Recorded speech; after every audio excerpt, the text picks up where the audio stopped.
Adding, subtracting, and multiplying polynomials, part 3. So this is the third video. We're on example 7. And now we're going to be using Pascal's triangle to expand a binomial. So use Pascal's triangle to expand. I have a picture of Pascal's triangle, or at least some of Pascal's triangle, up through row 8 here. You can see that each row, you can add these two numbers to get the one underneath it. So 1 and 2 make 3, 3 and 3 make 6, 6 and 4 make 10, etc. That's how you can easily build your own Pascal's triangle by yourself. You're going to have ones down the diagonals, and then everything in the middle adds to give you the number underneath. All right, here's some observations. In general, the nth row of Pascal's triangle gives the coefficients of a plus b to the n power. Here are some other observations about the expansion of a plus b to the n. An expansion has n plus 1 terms. The power of a begins with n, decreases by 1 in successive terms, and ends with 0. The power of b begins with 0, increases by 1 in each successive term, and ends with n. The sum of the powers of each term is n. All right, so these are going to be some important things to remember as we use Pascal's triangle to expand a binomial, a trinomial, and even larger ones if you want. All right, so this has a 2 exponent. All right, so this is going to be row 0, row 1, row 2. So 1, 2, 1 is the coefficients that we're going to use.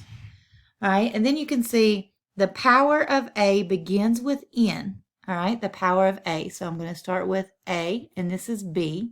So we're going to start with the power of a, and it's going to decrease by 1 in each successive term. So that means I'm going to start here, and I'm going to do x squared. I'm going to do x, and then x to the 0 power. I don't need it here, so that means it just ends with 0. All right, the power of b begins with 0 and increases by 1 in each successive term. Now for me, it's just easier to start on the other side and do the same thing I just did. So start at the highest power 2 and go to 1 and then 0. But if you want to do 2, 1, 0x, or x to the 0 power, and then negative 2 to the 0, negative 2 to the 1, negative 2 to the 2. All right, now you can see I didn't put any signs in yet because the sign will come from whatever these terms, what the signs are for the terms. So 1x squared is just going to be x squared. 2 times negative 2 is negative 4x. Negative 2 squared becomes positive. 4 times 1 is just 4. So using Pascal's triangle to expand, x minus 2 would give you this. If you do x minus 2 times x minus 2 and you use distributive properties, you should also get this as the same answer. All right, let's try one with a cubic. So the third degree, so you're going to have 0, 1, 2, 3. So I'm going to have 1, 3, 3, 1. And these are my coefficients, so I can go ahead and put those down. And then I'm going to do my first term to the third power, to the second power, to the first power, to the 0 power. So I can go ahead and put 3y to the third, 3y squared, 3y to the first. And I don't have to have anything to the 0 power because anything to the 0 power, remember, is just 1. Properties of exponents, anything to the 0 power is 1. So I can just leave it off. All right, and then if you want to start with your 0 power, and then 1 to the first power, 1 to the second power, and 1 to the third power. And if you know anything about 1 to any power, it's just 1, so we don't have to worry about that too much. All right, what you do have to remember is 3y cubed means that 3 is cubed and y is cubed. So 3 cubed is 27, so 27y cubed. Here I've got a 3 squared, so I need to do my powers before I multiply. 3 squared is 9. 9 times 3 is also 27. There's only 1y, but it is squared in this case. And then we have 3y to the first power, so that's just going to be 3 times 3 is 9. And then y to the first power, and then of course all of that is multiplied by 1, but again, if you multiply by 1, it doesn't change anything. And then 1 cubed is 1, 1 times 1 is 1, so don't forget to add 1 here on the end. And that is how you use Pascal's triangle to expand this binomial cubed. One last thing to check or be aware of. Number 4 here says the sum of the powers of each term is n.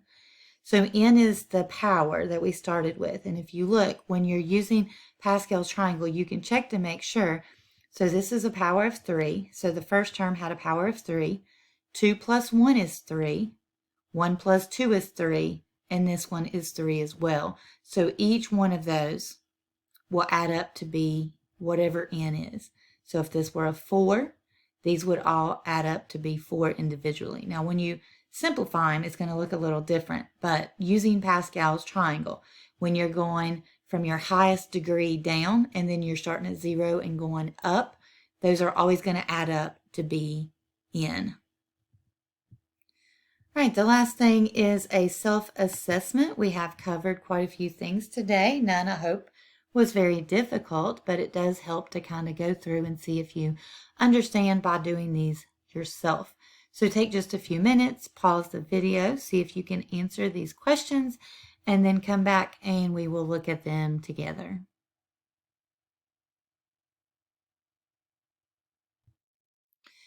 All right, hope you took a few minutes to try to do these on your own, and let's see how you did. All right, the first one says find the sum or difference. This has a polynomial minus another polynomial. So the first thing you need to do is distribute that negative to each term here so that you don't lose the negative sign. Then you just simply add like terms or combined and put it in standard form. So you should have got negative 2t cubed plus 9t squared minus t minus 21. The next one says open-ended. That means there's lots of answers. So it says write 2 trinomials. Trinomials means it has 3 terms. So you want 2 polynomials, each with 3 terms, and you're going to add those. The first time you want to get 4 terms. So how do you get an extra term? Well, if you have different powers, let's say we have 3t cubed and a 2t to the 4th power, you can't add those, so you'd have to put them in different columns. And then you could end up with 4 terms that way. How would you end up with 2 terms? We'll start with 2 trinomials, so start with 2 with 3 terms, and maybe one of the terms cancel. So you got plus 8 minus 8. That would cancel and only leave 2 terms. 1 term would result. Again, you start with 2 trinomials, 2 polynomials with 3 terms, and maybe 2 of the terms cancel out, and it only leaves 1 term as a result. So again, open-ended, you should come up with those on your own and just play around with those until you get some that work. This is a big deal on the EOC, being able to write your own problems that meet certain criteria. So make sure you are practicing this. All right, math practice structure in your own words. Explain why the set of polynomials is closed under addition and subtraction. So remember, closed means if you start with something, you kind of end up with the same kind of something. So we're starting with polynomials. All right, if we take a polynomial and we add it to another polynomial, do we still get a polynomial? Well, we should, because a polynomial is a monomial or a sum of monomials. And if you multiply, add, or subtract, you're still going to result in a monomial or a sum of monomials. So because we end up with a polynomial and we started with polynomials, then we can say this is closed under addition and subtraction. So however you want to state that in your own words, being able to explain things is also an important part of the EOC. All right, D and E, I have the answers here. So hopefully you just multiplied y by each term in the second polynomial and -2 by each term in the second polynomial, which is a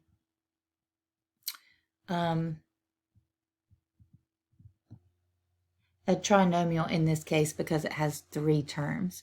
But you can multiply using distributive property no matter how many terms you have if you multiply each term in the first parentheses by each term in the second parentheses.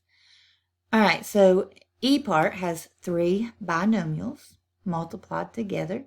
When you multiply those and combine like terms, this is your result. F says writing, describe 3 different methods to expand x plus 3 cubed. All right, so you could expand those out. You could do x plus 3 times x plus 3 times x plus 3. You could use both the horizontal or the vertical method if you wanted to expand it that way. You could also use the special products, the special product patterns. There was a cube of a binomial, which you could use that. And you can also use Pascal's triangle. Regardless of the method that you choose, you would get the same result if you did it correctly. All right, that's all for today. If you have any questions, please let me know.